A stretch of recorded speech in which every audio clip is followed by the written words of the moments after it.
on, you got to seize the goddamn gap. People are so goddamn inefficient. Oh, god damn it! I don't care if you're old, seize the gap! Hey, man, I gotta get going. I have some friends from my fantasy league coming over, so I should find my ride. Hey, I like sports too. Yeah, I do, but I've never really engaged with the fantasy element of it. I'm your huckleberry. That's just my game. You know what, John? Cancel your ride. I'll drive you to your fantasy. Thanks, man. Yeah. And daily fantasy makes every game matter. Welcome to Seize the Gap Fantasy Football. I'm your host, Jamie G. Esquire, the fifth MD, Master of Surgical Arts. I'm here with my co-host, the mathematician, Magnum Mills, and we're about to break down all the craziness that happened when the 2022 NFL season officially kicked off. You know, it'd be one thing you could underplay it a little, but I mean, literally, you had free agent signings, trades, suspensions, wild rumors, unretirements. I mean, the old, proverbial everything but the kitchen sink here, and there will be some major impacts on fantasy football. And that's where we're here to talk about, Magnum Mills. Let's just go through the NFL team by team and try to highlight the major fantasy football implications. All right, that sounds pretty fair. I don't think I can really refuse you on that one, because of the implication. And also, I know because you want to go in alphabetical order, because that means we get to the Bills faster.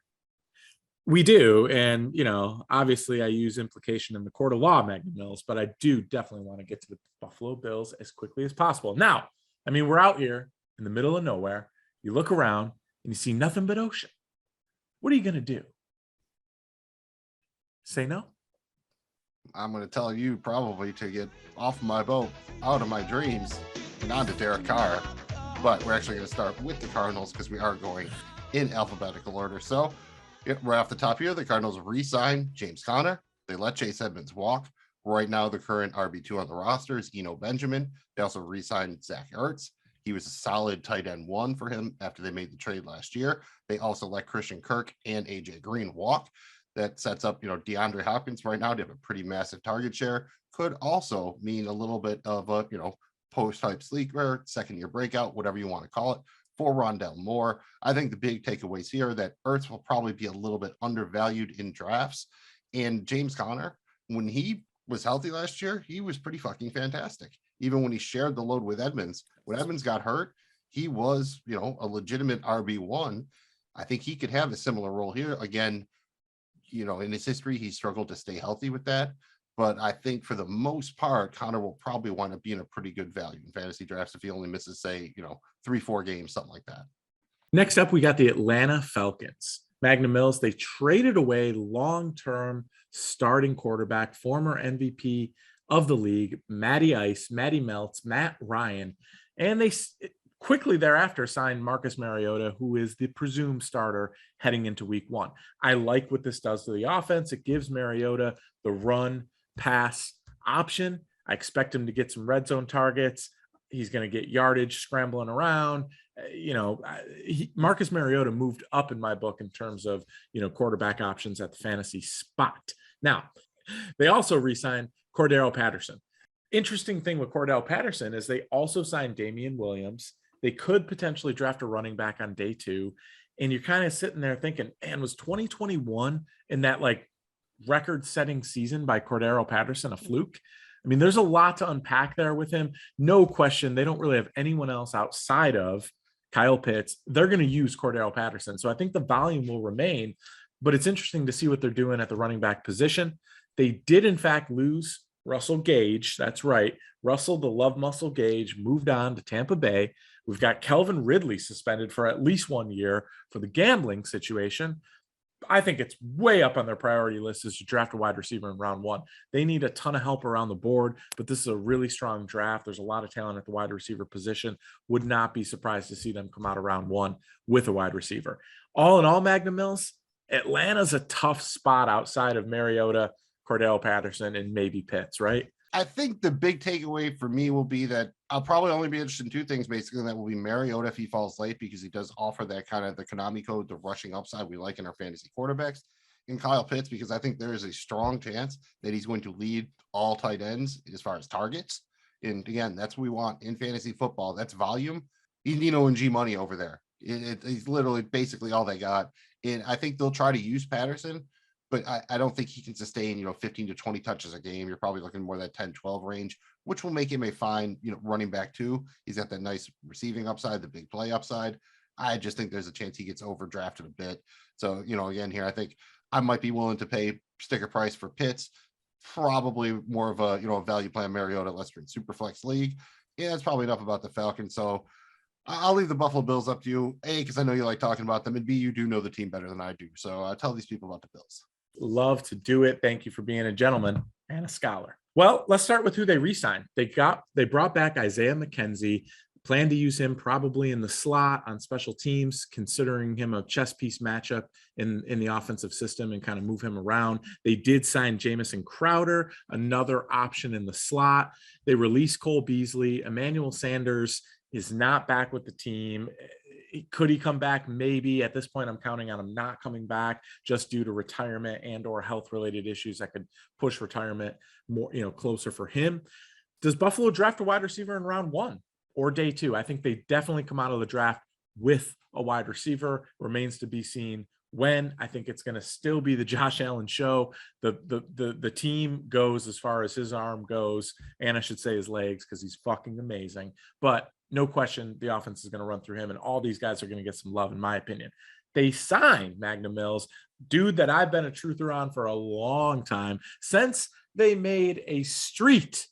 created a street named after him in his hometown of Alabama. I'm talking about O.J. Howard. That's right. Not the juices loose O.J. of the 60s Buffalo Bills, but the new O.J. with pulp. O.J. Howard in the house. Now, you might be asking yourself, Magnum Mills, what impact does this have on Dawson Knox? I don't think much. I think Dawson Knox is still going to be that bull. But O.J. Howard is going to be a weapon. I think the Bills would love to do some 2 tight end looks, and particularly use O.J. Howard as an option where they're running the football. He's a good enough blocker. They're passing the football. If you got Knox and Howard on the field, I think that's a tough matchup for linebackers and safeties across the league. And I like what they're going with there. So I could see O.J. Howard getting work. Dawson Knox, in my opinion, still comes away with the touchdowns and the featured pony. But I do see O.J. Howard being mixed in, not just a pure backup.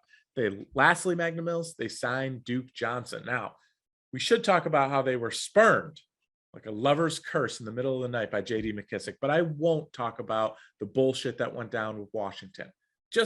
It's just so Washington. However, they signed Duke Johnson. I like this play here.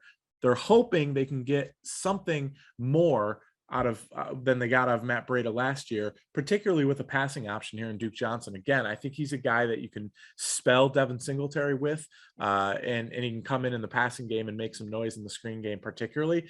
Remember, we've got a new play caller in Buffalo, and that is Ken Dorsey. He's been wildly successful in the past, but he's a new play caller in Buffalo. He has helped develop Cam Newton and now Josh Allen. Now he's got to prove it and call the plays. So it'll be interesting to see if this offense changed just a little bit and what happens at the running game. I think the Devin Singletary earned the right to be the starting heading into this year. Duke Johnson is simply a give him a blow using the passing game type role, in my opinion. Now, do they sign and or draft a running back? Possibly. Yeah, that sounds about right. Thanks for the inside the Bills. I'll just move through a couple real quick here. Carolina Panthers signed running back Dante Foreman. Just looks like that he's going to probably compete with Chuba Hubbard to be the handcuff for Christian McCaffrey. So don't automatically assume that it's Chuba Hubbard at this point. The Chicago Bears released running backs Tariq Cohen and Damian Williams. Well, they released Cohen, they let Williams walk. That solidifies Khalil Herbert as the RB2 and the handcuff to David Montgomery. They also signed wide receivers Byron Pringle and Equanimeous St. Brown. Neither one of those guys are really going to do much, as far as being consistent options. So I think that really solidifies Darnell Mooney and Cole Kmet as the top targets for Justin Fields. Then you have the Bengals, who signed tight end Hayden Hurst. Decent sleeper appeal. He's a former first-round pick playing with Joe Burrow. Not a guy I'd probably be targeting in a league where you only have to start one tight end, like a season-long league. But in best ball leagues, I think he's the kind of guy you want is your tight end too, because he can have some nice upside catching those touchdowns from Joe Burrow. And, now we got to kind of talk about one of the big dogs, and that's Cleveland Browns, who traded for Deshaun Watson. I would say this year, if you're drafting him, I'd plan on him having, a 6 to 8 game suspension, probably to start the year. They also traded for Amari Cooper, released Jarvis Landry. There is a chance that they do re-sign Landry for a smaller salary. There is definitely a chance here with some of these younger guys to break out. They have wide receivers Donovan People-Jones, Anthony Schwartz. Both are great athletes, different kind of guys, but you put them out there with Amari Cooper, Deshaun Watson at quarterback, and they're going to be starting David Njoku at tight end because they put the franchise tag on him. They released Austin Hooper. Long story short, this offense looks completely fucking different than it did last year. I mean, there's really, as far as starters, there's nobody outside the running backs. You know, they were guys that were on the team, but they weren't really starting, at least projecting now. And I do think they probably add, you know, another receiver here. Again, Watson, because of the suspension, you know, he's a guy, if you get him late or someone cuts him in the season long, you put him on your bench or whatever, that's great. Best ball league, I'm probably not going to mess with him just because, again, you want as many games possible played and he's going to be suspended. So that's where you're at with that. And I do like Amari Cooper here. David Njoku's my guy. Love him as a breakout tight end. I think Cooper could have a solid year. Again, he's kind of a boomer bust guy, like him better in best ball because he tends to have these huge games and then disappear at times. But I don't know, maybe if you think Watson's better than Dak Prescott, and I might, it could be an upgrade for him. So Jamie G, you can move on to the Cowboys. And, you know, before you do, if you have any thoughts on the Browns, feel free to add them in. Yeah, it'll be interesting to see if any of this has an impact on the run game. And I don't know that it does, but I think they're going to pass the ball more with Deshaun Watson at quarterback than they did at Baker Mayfield, period. So unless there's some screens and passing to the running game, I think the running game, maybe the value in Nick Chubb and Hunt goes down just a smidge here, Magnum Mills. Yeah, for what was it, $230 million guaranteed or whatever? Like, yeah, they better throw the ball more, I think. Yeah, I think that's on the play sheet for sure. Let's move on to your favorite team to hate, and that is the Dallas Cowgirls. Man, oh man, they traded away Amari Cooper, as we just mentioned. Wheels up for CeeDee Lamb as they true blue wide receiver one. We hope so. He should be. There's nothing that should stop that.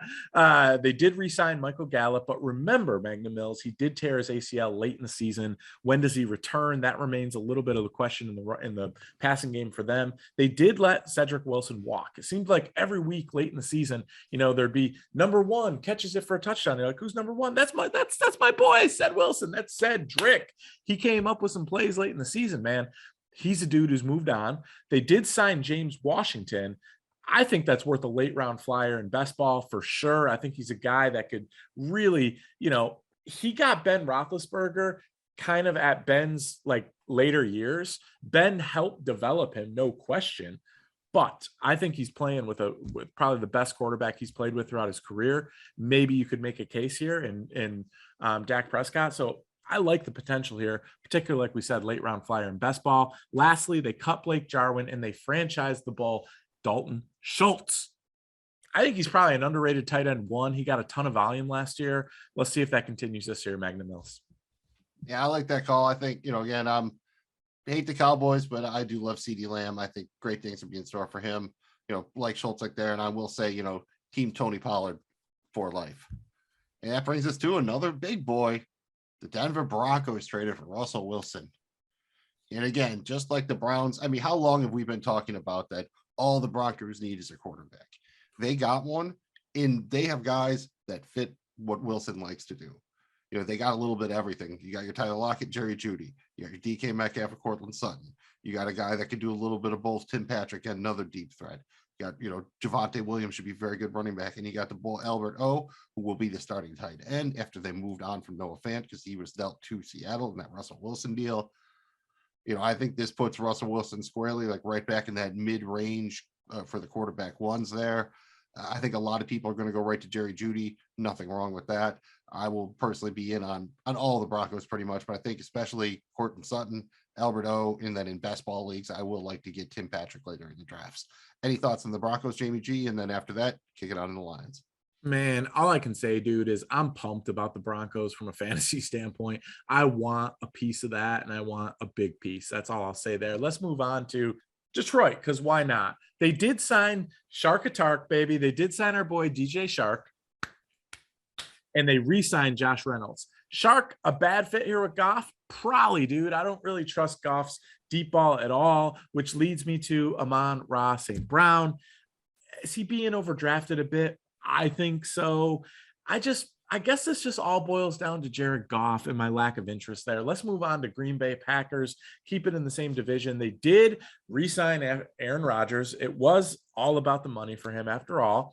And they brought back the boy Robert Tonyan, which I like as tight end there. They traded away Devontae Adams to Vegas. Probably a lock for them to draft a wide receiver in round 1. I don't know. I think they should. Will MVS resign here? I think he's got some leverage. They want him on the cheap. He's saying no. We'll see what happens there. And how much are we downgrading Rodgers, Magnum Mills? Due to all this? I think you have to. For me, he was already probably more in that, quarterback 10, 11, 12 range. It's nothing against Rodgers. It's just at this point in his career, he's a much better real life quarterback than fantasy quarterback. He's all about efficiency, not turning the ball over. Fantasy football is all about volume, big plays, taking chances. So it just doesn't match up that great. Nothing wrong with that. Plus, they tend to get a fair amount of their, touchdown production on the ground, and they still have Aaron Jones and AJ Dillon. I don't think that's going to change too much. And I mean, Devontae Adams was, you can look at just he basically has been their receiving offense for a couple of years now.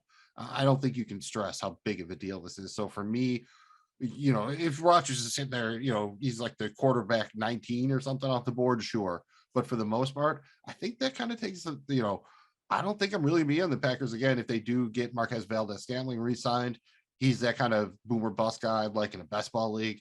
But for the most part, yeah, dude, I'm probably out on the Packers after this. It's great that they got Rodgers back. They can still make the playoffs and all that. But I think this really just, it just takes them out of the chance of being an elite fantasy offense. Let's move on to the Colts, Magnum Mills. That's right, Indianapolis Colts. They traded away Carson Wentz to Washington and then turned around and traded for Matt Ryan. That's right, Matty Meltz is in Indianapolis. They re-signed Mo Alley Cox, which is our favorite Cox in the alley, and there's always Mo. Jack Doyle retired, so I think maybe Mo Alley Cox gets elevated here a little bit. Could be sleeper potential tight end for me, Magnum Mills. That's what's going on in Indy. Jacksonville. Whoa, baby. They had a big start of free agency here. They signed Evan Ingram, your guy forever. They signed Christian Kirk. They signed Zay Jones, the truth. They re-signed Laquan Treadwell. They let DJ Shark walk. Does this move the needle in fantasy at all? I don't know. I mean, this seems eerily similar to the Patriots offseason last year. Will they use all these guys? I mean, that's a lot of cooks in the kitchen when you got Trevor Lawrence throwing the football and a brand new coach. Thoughts here, Magnum Mills? Does this change? Are you getting it up for Jacksonville now? Or is it still limp at best? Limp, warm at least. It's not in danger of falling off. I mean, again, is it lukewarm or lukewarm? Jacksonville, they needed to just import quality football players and human beings into their organization. So, part of the problem is they're so horrid that they have to oversign to get these players there. So some of these deals are ridiculous. So that's the context there. There's nothing wrong. Christian Kirk's a perfectly fine slot receiver. Should he be making $20 million a year? No fucking way. But that's the cost of doing business if you want to get these guys at Jacksonville when you're just a horrible team like that. With a reputation at one point, players union actively told players to not sign with the Jacksonville Jaguars. So, I do think that some of these guys have some upside, but the problem is there's so many of them, they're all going to cancel each other out. If I had to pick one, give me Evan Ingram. Keep in mind, they still have Marvin Jones and Laviska Shenault too. Travis Etienne is going to be pretty involved in the passing game. These guys are probably, dart throws and best ball leagues at best, I think, for the most part. Let's move on to the Kansas City Chiefs. They signed Juju Smith-Schuster. Will this have an impact on Kelsey or Hill? I don't think so. I mean, maybe there's a few more targets going around, but I think the offense still runs through Kelsey and Hill. Magnum Mills, any hope Juju's more than a wide receiver 3 at best in fantasy? I don't think there's any hope of that. I think he's a wide receiver 3 at best. They have not re-signed Darrell Williams. Could the Chiefs make another move at running back? I think so, regardless of how CEH bounces back or doesn't this year. I think it's clear that they probably want to upgrade the running back position and at least the production out of that role. Yeah, I would think they would be, again, it depends on the salary cap works or where some of these kind of veterans come down. I don't think they're burning another first or even a second round pick at running back. But, this day and age, you get a nice running back in the 3rd round, which is what they probably should have done in the first place, or maybe drafted Jonathan Taylor, just saying. And that brings us to same division, next team, the Raiders. And we already talked about the trade of Devontae Adams from the Packers to the Raiders. I think really it's just, how do we do this? Do we downgrade Adams a touch? Maybe he goes from my wide receiver 3 to my wide receiver 5 or 6 or something like that. You have to imagine they signed him to play ball. You know what I mean? Like, this isn't to like build something, get guys to come here. They think he is the missing piece. So how much do we upgrade Carr? Again, a little. It's an upgrade, but I don't think it moves the needle where all of a sudden he's going to be, a top 5 fantasy quarterback, something like that. I think the bigger impact is probably this takes a lot of shine off Hunter Renfrow, a bit of shine off Waller. You don't mind Waller as much, still big target, going to get some red zone looks, and the tight end position is horrible. But, Hunter Renfrow, slot receiver, did his damage through having a lot of volume. Volume go bye-bye. He'll be, again, another fine NFL wide receiver. Nothing wrong with that from a fantasy standpoint. He finished as, I think, the wide receiver 12 last year. Look for him to have more like a traditional Cole Beasley type season where he's like the wide receiver 28. Nothing wrong with that. Just, I think you have to temper your expectations. Absolutely. Let's keep it in the same division and move on to the Los Angeles Chargers. They did re-sign Mike Williams. Dude got paid. Magnum Mills, my question here is, I just don't know if he'll ever be more than that Bob boom or bust type player. I think he remains best suited in best ball leagues. They signed Gerald Everett, improving the tight end position there. I think this kills Donald Parham's sleeper value. Again, he's going to have to split time. Another interesting upside tight end to look at in later drafts here with the Chargers. Yeah, absolutely. You got Justin Herbert throwing you the ball. They don't really have kind of a third receiving target. I guess you'd say Austin Eckler, still being 4th in the pecking order for Justin Herbert, an offense that likes to throw the ball deep. Gotta like that. Keep it in LA, go over to the Rams. Made one big move here. Well, actually 2 big moves, but one big signing, and that was signing Allen Robinson, who was a free agent coming away from the Bears. And to create space for him, they traded away Robert Woods coming off the torn ACL. They shipped him over to the Titans. Does this have an impact on Cooper Kupp? Not really. I think the main impact would be if they actually then did resign Odell Beckham and he returns eventually. At that point, Kupp might take a little bit of a hit in his target share, but I wouldn't really worry about it. He's still probably your wide receiver 1, maybe your wide receiver 2 on your board. And, A-Rob ceiling, the wide receiver 1 ship has sailed. I think he could be a fine mid to back end wide receiver 2, good offense. Depends on what the connection to Stafford is like, but Stafford's obviously the best quarterback he's ever played with in his career. I think he's going to be hungry coming off that lost season with the Bears. So I do like Allen Robinson a fair bit here. Let's go down south here to Florida and check out the Miami Dolphins. Now, we mentioned Cedric Wilson left Dallas. He signed with Miami. They also re-signed Preston Williams, big body guy who, man, when he gets targets, he can be dangerous and put up some volume here from a fantasy standpoint. I think Wilson's a decent late round dart in best ball. You never know. He could kind of be that deep threat that gets the touchdown pass, one in a game that gets him there. Waddle, for me, is the undisputed target leader. I think that continues into this year. They also franchised Mike Gesicki. This was an interesting move that I was curious to see where Gesicki would land because, again, his target share at times, he flashed. And I think he's, is he worth his ADP or are you better off waiting on tight end? I don't know. I think outside of Waddle, he's probably the number 2 target there. So I think you could make a case. They did sign Chase Edmonds and Raheem Mostert. Chase Edmonds, I really like in the passing game here too. I think that improves their running game significantly. Myles Gaskins, though, on the other hand, he's officially DOA, baby. He's done. Most likely an RBBC situation. That's right, a running back by committee. We hate those in the world of fantasy, but they exist. And there's a plethora of them. Both have trouble staying healthy here, and Chase Edmonds and Raheem Mostert. So we'll kind of have to keep track of who the Dolphins running back 3 is, I think. I guess it could be Gaskin, but at this point, I'm hoping it's someone else. Someone I'm a little more excited about. Move over to the Patriots here. They re-signed mainstay James White coming off a hip injury. And they also signed Ty Montgomery, primarily plays running back now, more of a special teams guy, but again, they like to make the backfield complicated. They also had Uncle Lenny, Leonard Fournette, in for a visit.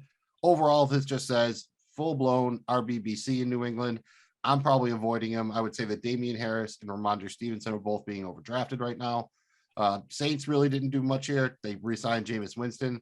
That's fine. We've still never seen him play a game with Michael Thomas, and he really didn't throw the ball to Alvin Kamara. So I can't say that I'm super excited about this one. Plus, they still need to bring the left tackle back. I'm a little bit worried about New Orleans. I think they kind of had to land Deshaun Watson. I think this one really hurts. Winston could be fine, but he's not someone I'm going to look to in fantasy. Again, I think they want him to be efficient, not take chances, low volume, low ceiling. And the Giants also, same thing. They don't do much. They resigned Matt Breida to replace Devontae Booker to be the handcuff to Saquon Barkley. If they move Barkley, I would expect they draft or sign another running back. Breida could have a role, but he's again more of just a situational guy. But he is the current handcuff to Saquon. We'll keep it in New York or New Jersey rather, and let's go over to the Jets. They did sign our guy CJ Uzomah. That's right, dude. They signed our guy, and they also signed Tyler Conklin. 2 tight ends probably means that neither will be useful fantasy options, which bums me out, particularly with CJ Uzomah. They re-signed the boy Braxton Berrios. That's right. It's not time to eat Cheerios. It's Braxton Berrios. I think he's mostly a special teamer, but he's going to see some snaps on offense, particularly the way he came on last year when they had a plethora of injuries at the skill level position on the Jets offense. With the Jets are expected to draft a wide receiver early in the draft, I think it'd be a wise call to just avoid pretty much all Jets wide receivers in fantasy until we know what the hell's going on with Zach Wilson, and is that offense ever going to be anything? A lot of risk here drafting anyone from New York. Sorry, Jay, the Money Sarge. They have some talented guys, but they have too many of them. And again, if you threw Russell Wilson in there or something, you get real excited, but you'd still be worried about having that many mouths to feed. Something's got to give there. So until then, I'm probably avoiding the Jets in fantasy for the most part. My Philadelphia Eagles just made a couple small moves. They re-signed running back Boston Scott.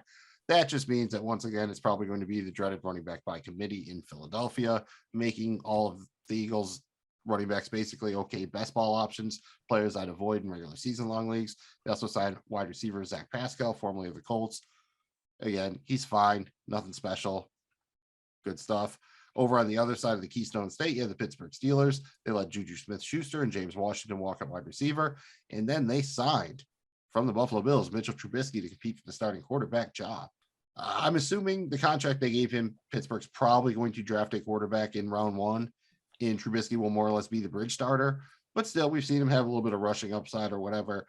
I don't hate him as, again, like a, back-end quarterback 2 in best ball or something like that. But I don't know that he's going to really, service that Steelers offense with Chase Claypool, Deontay Johnson, Pat Freiermuth, Najee Harris. I'm kind of worried. I don't know that Trubisky can really lead a really useful fantasy offense. Any thoughts on the former Bill, Jamie G? No, I think he's better served after having spent last year in the locker room, watching the game from the sidelines, being a part of Josh Allen and the Buffalo Bills offense. But how effective and how great from a fantasy standpoint is he going to be? I don't think very. I think the only thing here that interests me with Steelers is Najee Harris, particularly because I think it's going to be a volume. They're going to run the football because they're going to have to.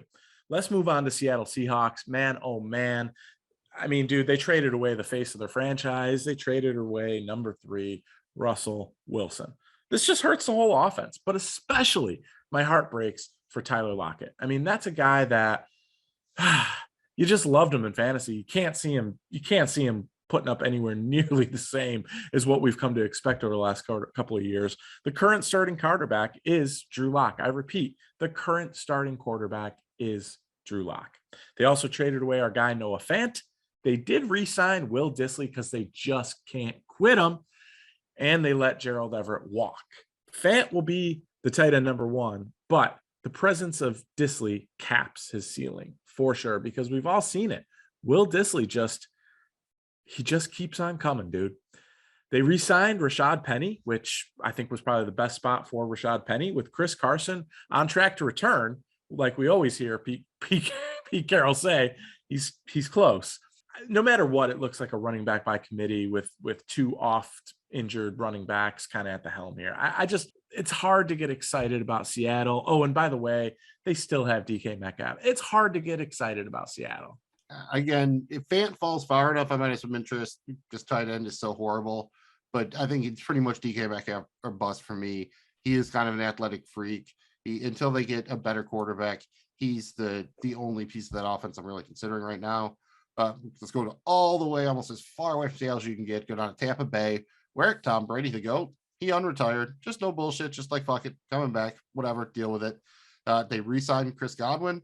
He is rehabbing from that ACL, expected to be ready for the start of the season, but not a guarantee. And they also re-signed wide receiver Brashad Perriman and then signed wide receiver Russell Gage away from the Atlanta Falcons. He should man the slot both before Godwin returns and then, on and off when Godwin's back there. They did lose tight end OJ Howard to the Bills, as we said, and they have not yet re-signed Uncle Lenny, Leonard Fournette, or Rob Gronkowski. Gronk is pretty much definitely expected to return. I think everyone kind of thinks Uncle Lenny's going to return when he finally figures out no one's going to pay him $12 million a year or whatever the fuck he thinks he's going to get. So, good for you. Try to get the best thing the market can get. But, if Tom Brady wants you, that's going to be the best thing for you. He'll get you as much money as you're going to get anywhere else. So if I'm you, Uncle Lenny, go ahead. Don't listen to Antonio Brown. Trust Tommy Terrific. So I think the only real question here is, can Brady keep up what he did the last 2 seasons from Tampa? But if he's coming back, you have to think he feels like the answer is yes. So at this point, I don't know, man. I think he's only coming back because he thinks he can still sling it. Maybe he can't, but I'm betting on Tom Brady. So, Jamie G, any thoughts about the GOAT? Not at all. I mean, I can't disagree with you. He's coming back because he thinks he can win a championship with this team. And, look, the question for me remains is how long before Chris Godwin comes back? And will Brashad Perriman, Russell Gage, or one of the no-name guys of last year step up as that missing piece? And that'll be what's interesting for me. Gronk, if he comes back, I think that gives Brady his security blanket. They need something at the running back position. I think that eventually it'll be Uncle Lenny. The band's pretty much back together. I'm going to be active in getting a piece of the Tampa Bay offense for fantasy. Let's move on to the Tennessee Titans. An interesting trade was they traded for Robert Woods, our guy Bobby Trees. They did release Julio Jones. No surprise there. Woods is expected to be ready for training camp. He injured that ACL. Not late in the year, but not early, kind of right in the middle there. So I think, right, Magnum Mills, I think that was kind of right in the middle. So he's trending to be ready here. They re-signed Dontrell Hilliard. He should have a decent role if Derrick Henry misses any time. I think it's not a full-blown handcuff, but you should see him play more. They signed Austin Hooper. This could be a little bit of a creeper here. It could be a nice bounce back candidate after a couple lost seasons in Cleveland.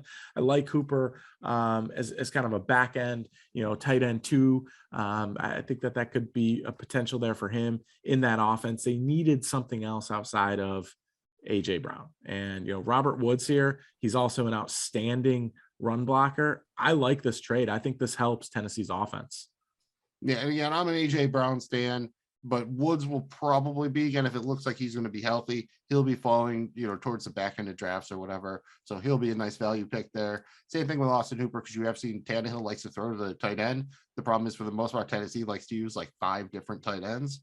It does seem they've kind of, narrowed that group down a bit. So there's a real chance for, a path to some targets there for Hooper, especially the red zone. And finally, the last team, the team that should fire their owner, the Washington Commanders. Not my favorite name either. And not my favorite move. They traded for quarterback Carson Wentz. I'm honestly not sure that he's an actual upgrade over Tyler Heineken. Whatever they want to tell themselves, I wouldn't have done it. I don't think it really changes the outlook of their offense too much. I don't think Wentz really, again, I think it's basically, he's very similar to Tyler Heineken at this point. He just paid a lot more money. And then, just despite the Bills, when the Bills thought they had running back J.D. McKissic signed, his agent went to the to the Commanders and said, "Hey, the Bills are going to sign us this contract." And the football team, "Oh, we'll give you that contract now." So they re-signed J.D. McKissic, which doesn't do a lot for J.D. McKissic, but it does prevent Antonio Gibson from once again retaking on that passing game role we so desperately want. So that's the main impact here. Is unfortunately, again, we really want Antonio Gibson to happen, and I just don't think it's going to happen. Magnum Mills, I'm not going to lie, bro. This NFL season is kicked off like it's being run by a drunk college kid playing his Madden video game in franchise mode. And to quote the late, great John Madden and Royce to 5'9", boom. Boom indeed, Jamie G. Boom indeed. Let's go get DJ Premier to get that Boomer Esiason on a boom mic and start hustling CDs in the streets. Well, Magnum Mills, I don't think that you Utes. What was that word? What word? To what? What? Did you say Utes? Yeah, 2 Utes. Are burning CDs these days, but we can help you not to get burned with all of our entertaining, informative, and totally free content. Magnum Mills, tell the people where they can find all of our shiznat. On the street hustling CDs, and we burn those down for you. If you want something maybe a little bit more time period appropriate, you can find us on your favorite podcast platform by searching for Seize the Gap Fantasy. You can find us on social media at Seize the Gap FF. We're from the Joe Blow Football Show. You can find it at joeblowfootballshow.com and on social media at Joe Blow Show. We're also covering the 6th and final season of the television show Peaky Blinders. You can find that by searching for PBP, Peaky Blinders, on your favorite podcast platform, and find us on social media at Peaky Podcast. Thanks again for checking us out. I'm Magnum Mills. He's Jamie G. And this has been Seize the Gap Fantasy Football. Please remember, to win in fantasy, all you need to do is seize the gap and stop being so inefficient. Thanks again. We'll see you next time. I don't care if you're old. Seize the gap. I don't care if you're old. Seize the gap.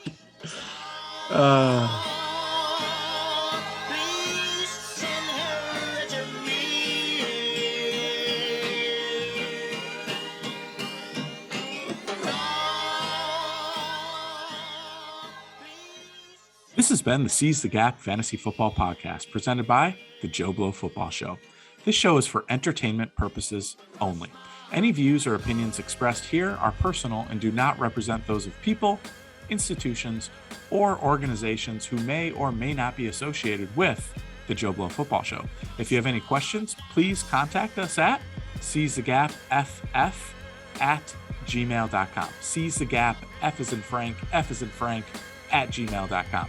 Thank you for listening, and please remember to like, subscribe, and comment.